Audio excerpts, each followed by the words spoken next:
Dear students, मैं Suresh Chandra Sharma, assistant professor political science. आज हम चर्चा करते हैं प्लेटो के आदर्श राज्य के सिद्धांत पर। प्लेटो का आदर्श राज्य का जो सिद्धांत है वो उसके न्याय सिद्धांत पर टिका हुआ है। प्लेटो का जो लक्ष्य है, प्लेटो के चिंतन का जो लक्ष्य है वो ऐसी राज व्यवस्था स्थापित करना है जो कि आदर्श हो। तो कोई भी नया सिद्धांत या नया विचार तब उत्पन्न होता है व्यक्ति के दिमाग में जब वो अपनी तत्कालीन परिस्थितियों में कुछ असुविधा महसूस करता है। प्लेटो ने देखा कि एथेंस में प्रजातंत्र है, परंतु वहाँ लॉटरी सिस्टम के कारण वहाँ एक शासक जो है वो योग्य हो इसकी कोई गारंटी नहीं है, और अयोग्य शासकों की जो नियुक्ति है, जो निर्वाचन है, जो चुनाव है, वो किसी भी राज्य को उसके पतन की दिशा में ले जा सकता है। उसी प्रकार उन्होंने देखा स्पार्टा में एक वर्गतंत्र है जो कठोर है, और वहाँ का कठोर वर्गतंत्र अपने राज्य को एक सैनिक राज्य बना करके और उसके विकास में एक तरीके से बाधा उत्पन्न करता है। दूसरी तरफ सिराक्यूस है, वहाँ पे एक निरंकुश राजतंत्र है, और यह निरंकुशता उस राज्य को एक स्वर्णिम दौर में पहुंचने में बहुत बड़ी बाधक है। तो प्लेटो ने देखा चारों तरफ के जो नगर राज्य हैं वहाँ पर बहुत सारी चुनौतियां हैं, बहुत सारी परेशानियां हैं, और वहाँ के राज्यों का जो विकास नहीं हो पा रहा है, वहाँ की जनता जो दुखी है, जो परेशान है, और जो अपने शासकों से पीड़ित और प्रताड़ित है, उन सब की समस्याओं को दूर करने के लिए प्लेटो के मन में एक करुणा जागी, और उस करुणा का परिणाम ये हुआ कि प्लेटो ने एक ऐसे आदर्श राज्य की स्थापना का विचार रखा जो कि पूर्णतः आदर्श है, जिसे हमारी भाषा में हम कह सकते हैं एक राम राज्य की स्थापना। तो मित्रों, प्लेटो का जो आदर्श राज्य है, प्लेटो का लक्ष्य ये रहा कि चाहे उसका राज्य, उसके द्वारा जो राज्य का मॉडल बनाया गया है वह चाहे व्यवहारिकता में परिणत हो या ना हो, परंतु उसके आदर्श में कोई चूक नहीं होनी चाहिए। उसके आदर्श में कोई चूक नहीं होनी चाहिए। उसके आदर्श, उसके मानक इतने ऊंचे होने चाहिए कि जिनको प्राप्त करने का प्रयास यदि कोई राज्य करेगा भी तो लक्ष्य तक भी नहीं पहुंच पाएगा, तो भी वो एक बेहतर स्थिति में होगा अन्यों की अपेक्षा। तो अब हम बात करते हैं कि प्लेटो का जो आदर्श राज्य है उसका निर्माण कैसे होता है। मित्रों, प्लेटो अपने आदर्श राज्य को 3 चरणों में निर्मित करता है। प्लेटो का मत है कि राज्य का निर्माण व्यक्ति की आवश्यकताओं की पूर्ति के लिए होता है। कोई भी व्यक्ति पूर्ण नहीं होता। हर व्यक्ति को अपनी किसी न किसी जरूरत के लिए दूसरे पर निर्भर रहना पड़ता है।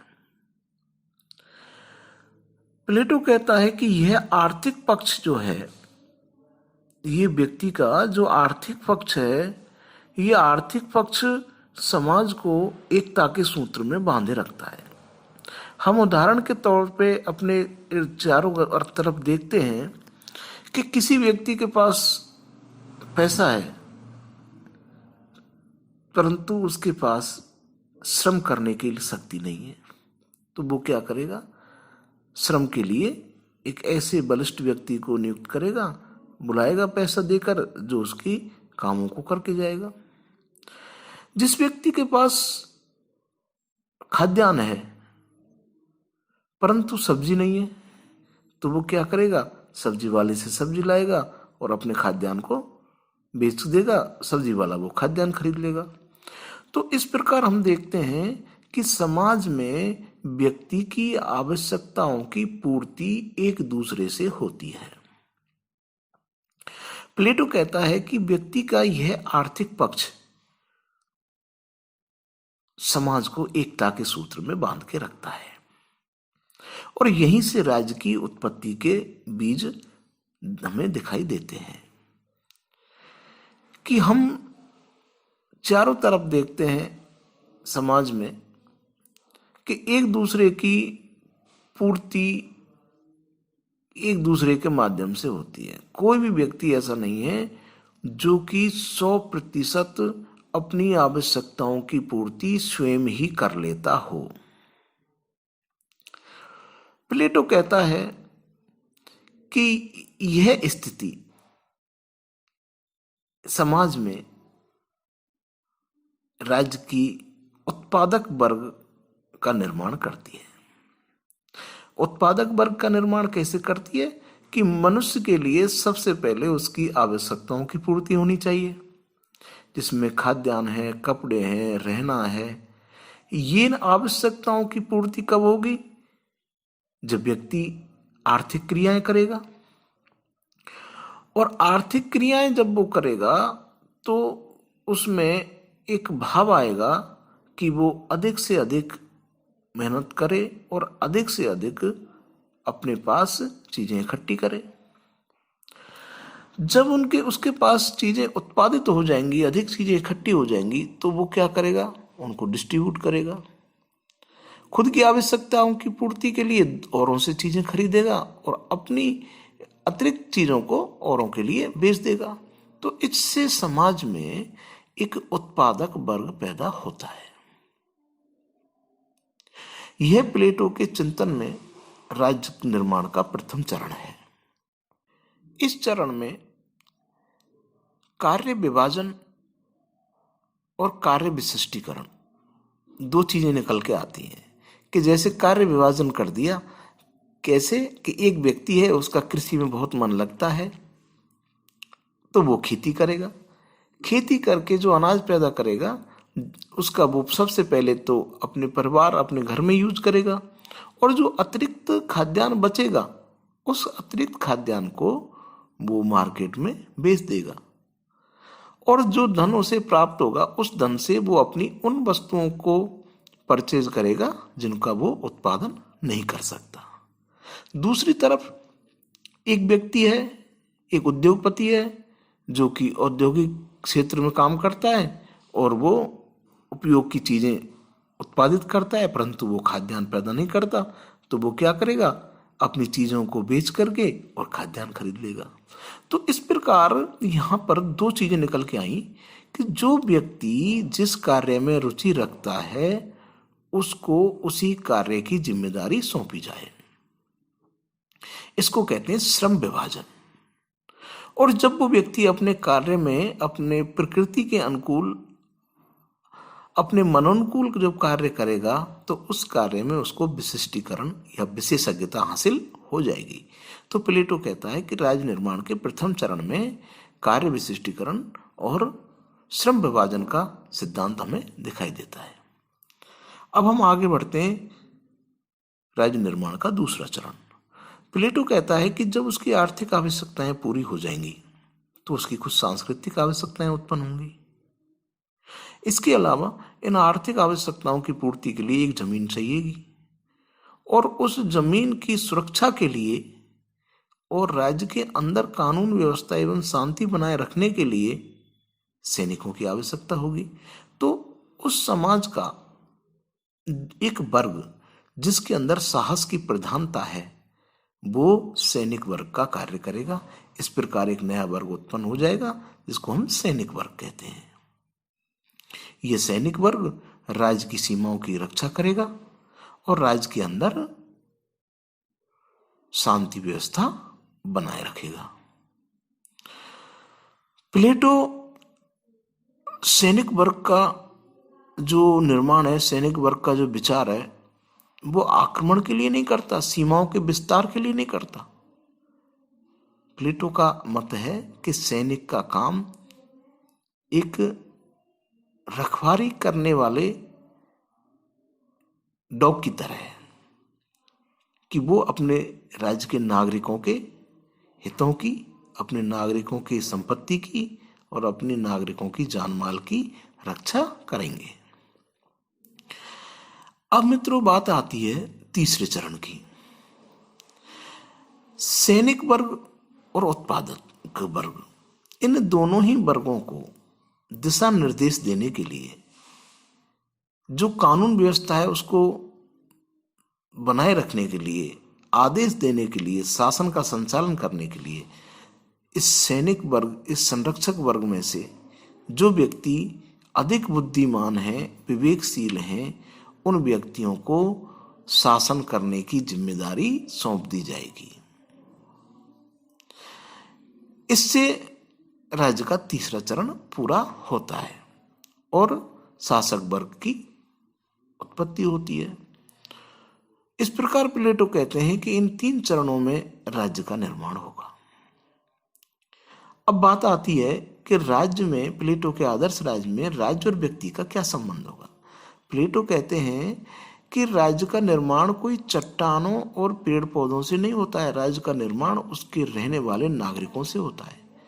इसलिए जो नागरिक, जिस राज्य के नागरिक जैसे होंगे, राज्य भी वैसा ही होगा, और जैसा राज्य होगा वैसे ही उसके नागरिक होंगे। तो ये नागरिक और राज्य एक दूसरे के पूरक हैं। व्यक्ति और राज्य में प्लेटो कोई अंतर नहीं समझता। प्लेटो कहता है कि जो व्यक्ति है वो राज्य का सूक्ष्म तत्व है और राज्य जो है वो व्यक्ति का बृहत रूप है। जो अणु में है वही ब्रह्मांड में है। इस प्रकार प्लेटो व्यक्ति और राज्य को एक कर देता है और प्लेटो का कहना है कि राज्य और व्यक्ति के उद्देश्य, लक्ष्य अलग अलग नहीं हैं। तो हम देखते हैं कि प्लेटो व्यक्ति को राज्य से अलग नहीं मानता और राज्य को व्यक्ति से अलग नहीं मानता है। अब हम बात करते हैं कि प्लेटो का जो आदर्श राज्य है वो न्याय पर टिका हुआ है। न्याय क्या है ये हम पिछली वीडियो में पढ़ चुके हैं। न्याय, प्लेटो के अनुसार न्याय जो है वो कोई कानूनी या फिर कोई किताबी ज्ञान नहीं है। न्याय व्यक्ति के आत्मा के अंदर छुपा हुआ एक गुण है, एक आंतरिक तत्व है। न्याय का मीन्स है कि मनुष्य के अंदर 3 गुण होते हैं, बुद्धि, साहस और इंद्रिय तृष्णा। यदि इन तीनों में बैलेंस रहता है तो व्यक्तिगत न्याय हो गया। उसी प्रकार समाज में 3 वर्ग होते हैं, उत्पादक वर्ग, सैनिक वर्ग और शासक वर्ग। ये तीनों ही अपने अपने कार्यों को करें और एक दूसरे के कार्यों में हस्तक्षेप ना करें, यही राज्य का न्याय है। तो प्लेटो कहता है कि आदर्श राज्य न्याय के सिद्धांत पर टिका हुआ है कि प्रत्येक वर्ग, उत्पादक वर्ग पूरी ईमानदारी से, पूरी निष्ठा से और समष्टि को ध्यान में रख के उत्पादन करे। सैनिक वर्ग बिना स्वार्थ, बिना लोभ, बिना मोह, बिना करप्शन के अपने कर्तव्य का पालन करे, राज्य की सुरक्षा करे। शासक वर्ग बिना लोभ मोह के राज्य के शासन के संचालन का कार्य करे तो राज्य में एक आदर्श स्थिति उत्पन्न होती है। इसे न्याय का सिद्धांत कहते हैं। प्लेटो का न्याय का सिद्धांत जो कि आदर्श राज्य की आधारशिला है वो शिक्षा और साम्यवाद पर टिका हुआ है।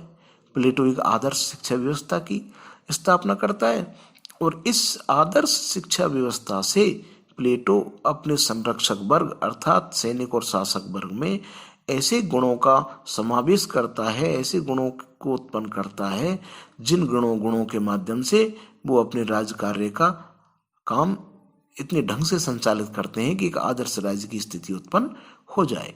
उसी प्रकार प्लेटो साम्यवाद की व्यवस्था करते हैं जिसमें परिवार विषयक साम्यवाद, संपत्ति का साम्यवाद अर्थात संरक्षक वर्ग, सैनिक और शासक वर्ग जो हैं वो ना संपत्ति रखेंगे और ना ही उनका कोई परिवार होगा। इस प्रकार की आदर्श स्थिति प्लेटो अपने आदर्श राज्य में उत्पन्न करता है। यदि इस स्थिति में कहीं भी कोई डिस्टर्ब होता है तो आदर्श राज्य का निर्माण संभव नहीं है। जैसे हम देखते हैं कि माना कि संरक्षक वर्ग जो है वो संपत्ति रखने लग जाए और परिवार रखने लग जाए तो प्लेटो जिस आदर्श राज्य की परिकल्पना करते हैं वो पॉसिबल नहीं हो पाएगा। दूसरी तरफ यदि उत्पादक वर्ग शासन करने की इच्छा पैदा कर ले और वो शासन करने के लिए प्रयत्नशील हो जाए तो राज्य में विद्रोह पैदा हो जाएगा, विरोध पैदा हो जाएगा, नहीं हो पाएगी आदर्श स्थिति। तो हम देखते हैं कि प्लेटो के आदर्श राज्य में ये सारी चीजें जो हैं वो एक दूसरे से जुड़ी हुई हैं। इसी प्रकार प्लेटो अपने आदर्श राज्य के कार्य का संचालन दार्शनिक राजा को सौंपता है। और दार्शनिक राजा कैसा होगा?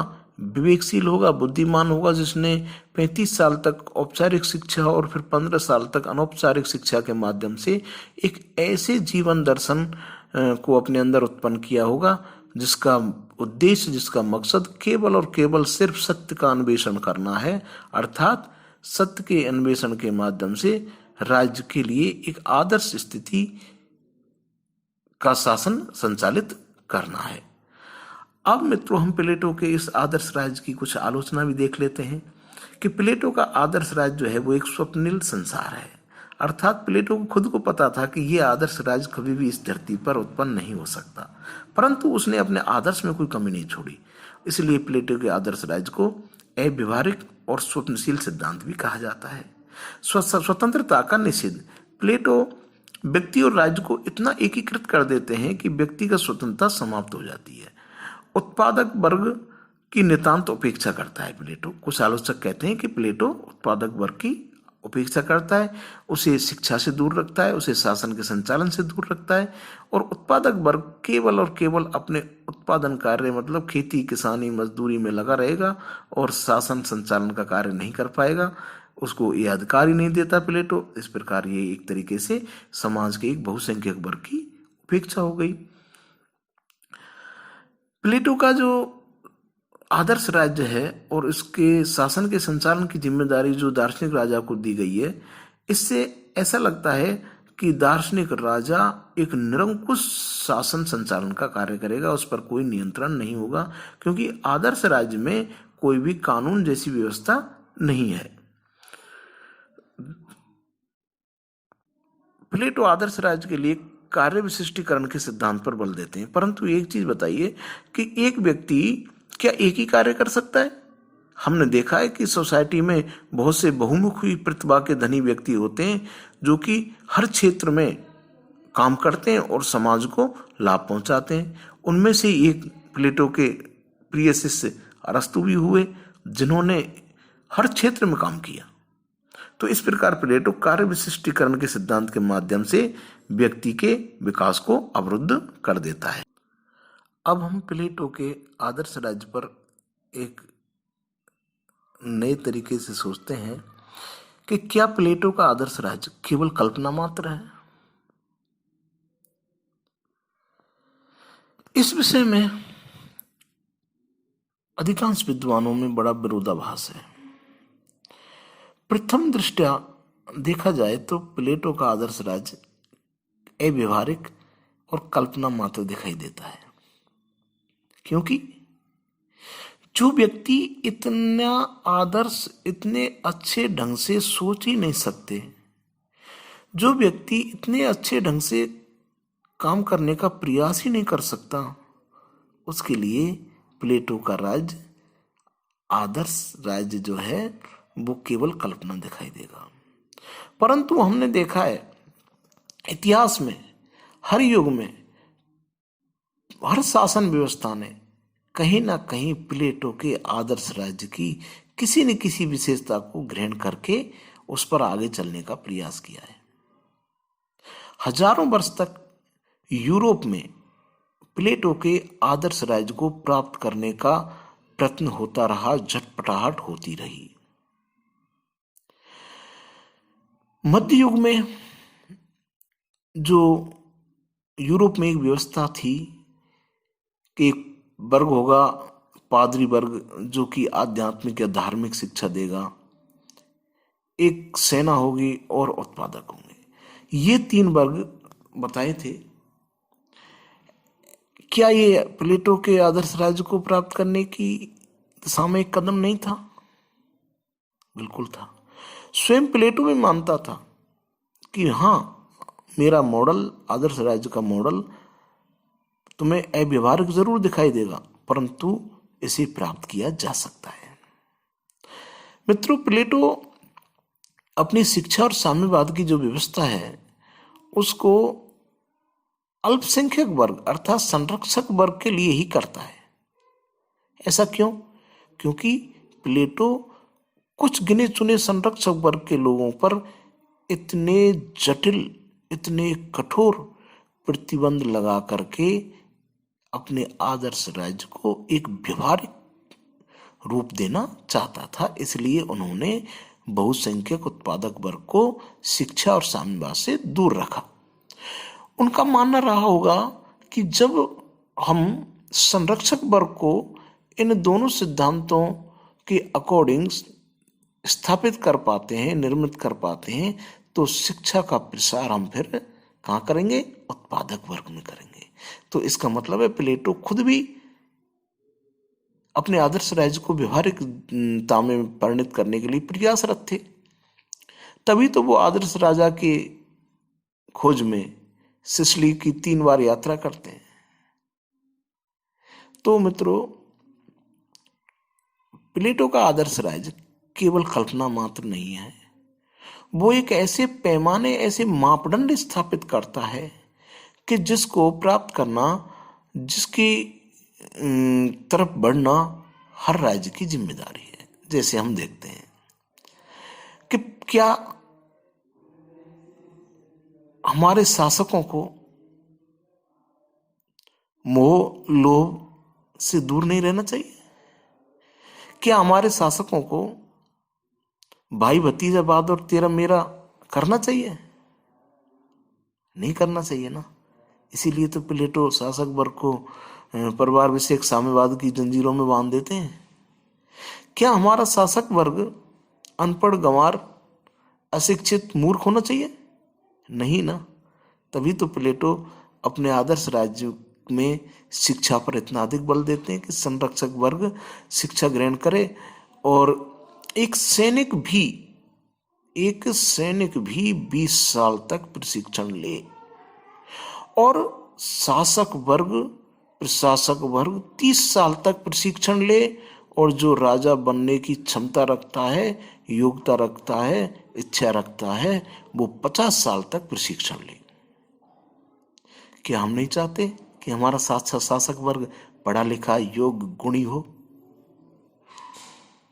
मित्रों, प्लेटो का आदर्श राज्य एक राम राज्य की तरह है, जिसमें प्रेम होगा, सहयोग होगा, सहानुभूति होगी, सुरक्षा होगी, शांति होगी।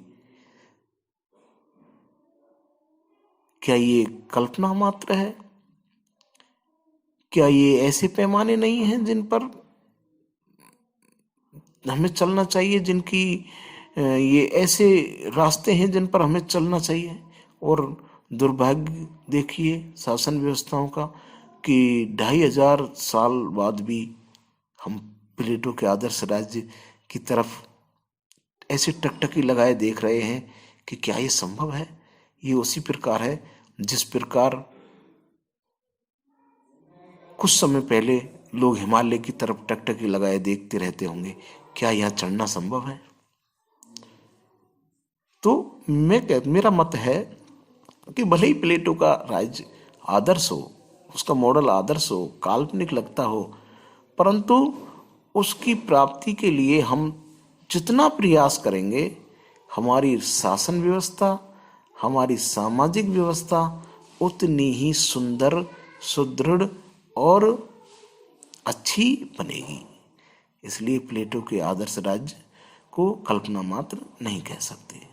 तो मित्रों, मैं समझता हूँ कि प्लेटो के आदर्श राज्य पर जो आज हमने चर्चा की है, इसको आप समझने का प्रयास करेंगे।